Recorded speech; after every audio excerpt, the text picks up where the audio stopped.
You pretty much get to see everything you're supposed to do before you have to do it. Tonight actually might be the first time that I've ever had to stand up and do something that I haven't watched him do. So I'm pretty lost up here right now. But I guess Joseph's probably the only person that I've known for my entire life. And over the years, they don't count. They've always been my parents. Joseph, he's my brother, but I don't know if I'd say he's always been just my brother.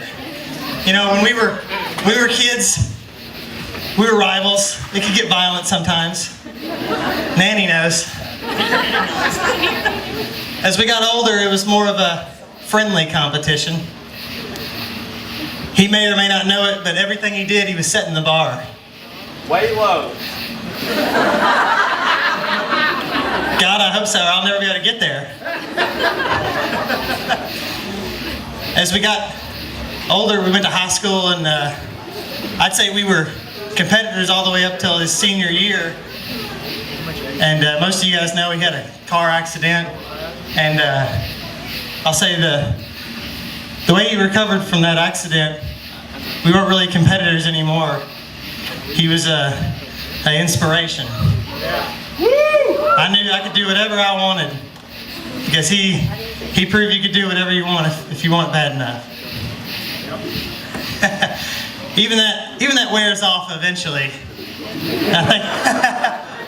And by the time I was out of high school, moved to Lexington. He was in Louisville, and we were probably further apart than we'd ever been.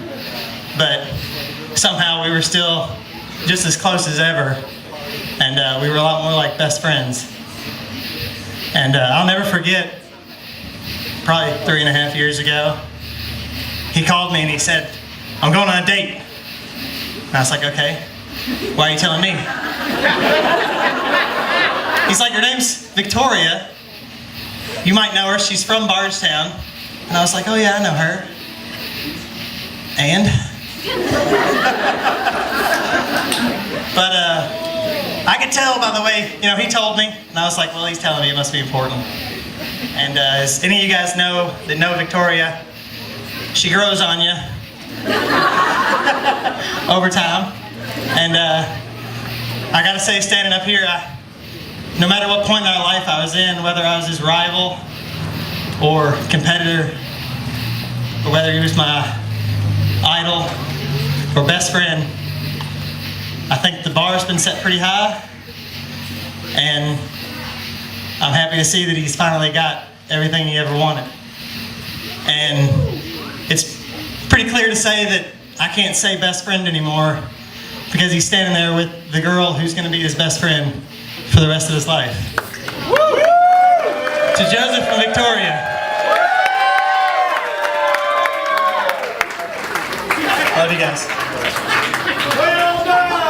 No, we didn't lost that. Oh, yeah, I made him cry. I was so close. Oh, he made him cry. I don't know if he wanted me to point that out or not, but sorry, Joseph. That's okay. So I actually typed mine out because I'm not as good as Addison, so bear with me, guys. For those of you who don't know me, my name is Tori. Hi, Tori. Hi.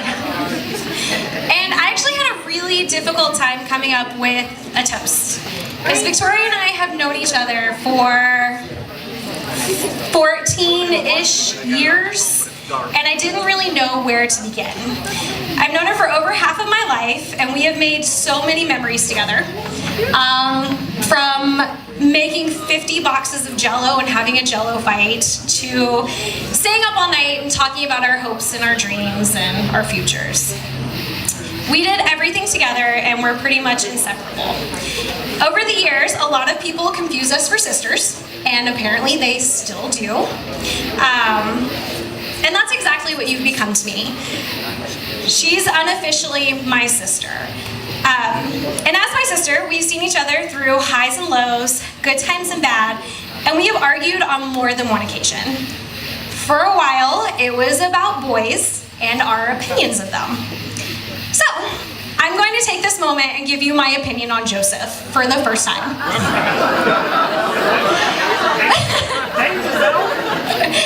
He's perfect for you. He really is. I don't think you could have found a better fit. When you called me and told me that you had a new boyfriend that I just had to meet, I was really skeptical. You didn't have the best judgment. I'm sorry. Yeah, I'm sorry. As your best friend, I had become very protective of you. Honestly, Joseph, I had to meet you a couple of times before you actually grew on me. I'm sorry.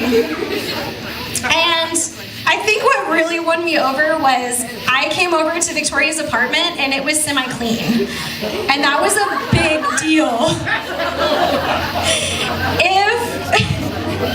If you cared about somebody enough to actually clean up before they came over, you were probably pretty important to her. And it was probably the real deal. No offense, guys. I love you both. And the more time I spend with you both, the more I realize how perfect you are together. You balance each other out and bring out the best in each other. Instead of trying to change you, Joseph accepted you for who you are, with all of your faults and imperfections, and helped you find a better version of yourself. And I think that's what true love is. I am so happy for the both of you. So, if everyone could raise their glasses in a toast to the happy couple, I would like to wish them both a lifetime of happiness and joy. You both deserve it so much and more. And Joseph, take good care of her. To the new Wheatley couple.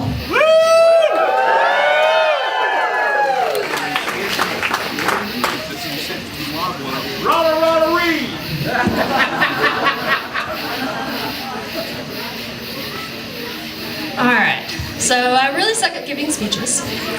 But when Victoria asked me if I wanted to give a speech at her wedding, the first thing I thought was, give a speech in front of like 200 people?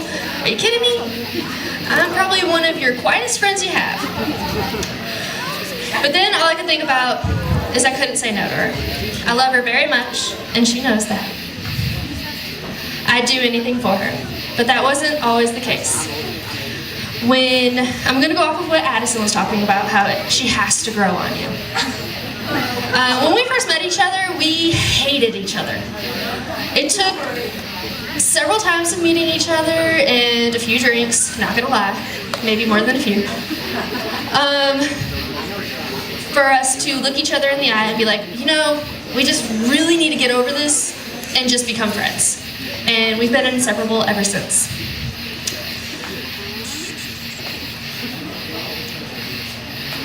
Where am I?